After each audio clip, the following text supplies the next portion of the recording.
Sunday, November 14th, 1965. U.S. combat troops have been in South Vietnam for just 8 months.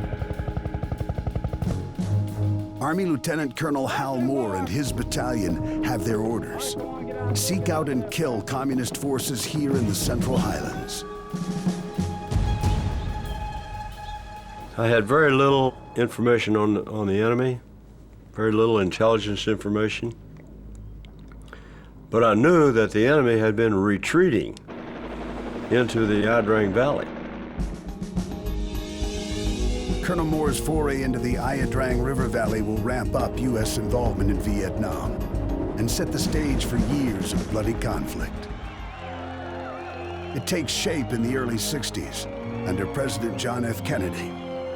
I think the Vietnamese people and ourselves agree. We want the communists to be contained and the Americans to go home. But we are not there to see a war lost. The United States sends weapons and builds military bases in South Vietnam to fend off the forces of the communist leader Ho Chi Minh in the north.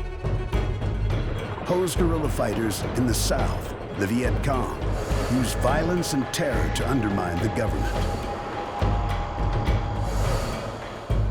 Ho is determined to unite North and South Vietnam under his communist rule. On November 1st, 1963, South Vietnamese military leaders stage a coup and assassinate President Diem. The Kennedy administration not only supports, but encourages the coup. Now, responsibility for South Vietnam's destiny rests squarely on the shoulders of the United States.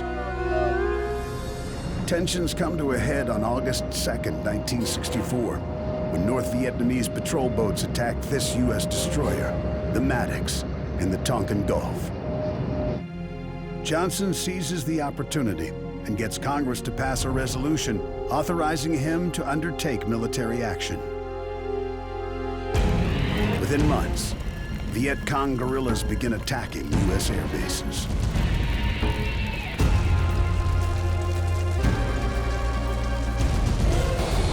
On March 2nd, 1965, President Johnson ups the ante. The U.S. launches an intense and long-term bombing campaign against North Vietnam called Operation Rolling Thunder.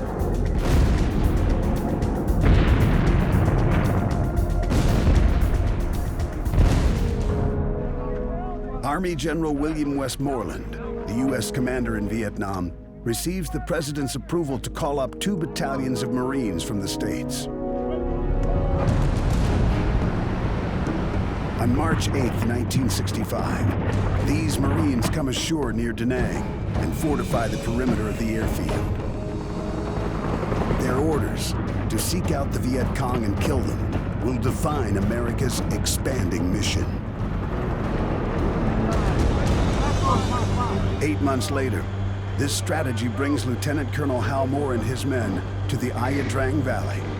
90 minutes after landing, they face 1,500 North Vietnamese soldiers. The men establish a perimeter and battle to protect their landing zone. If the enemy gains control of the clearing, Moore and his men have little chance of survival. On the dawn of the second morning, communist troops focus a strike on the southern section of the landing zone.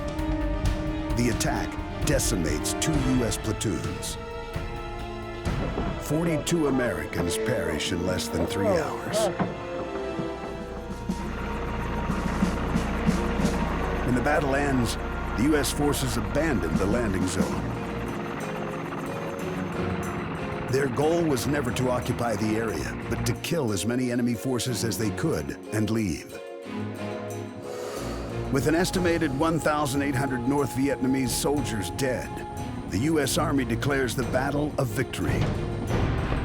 But what had been a limited conflict with guerrilla fighters in the south is about to escalate into a broader conflict with North Vietnam.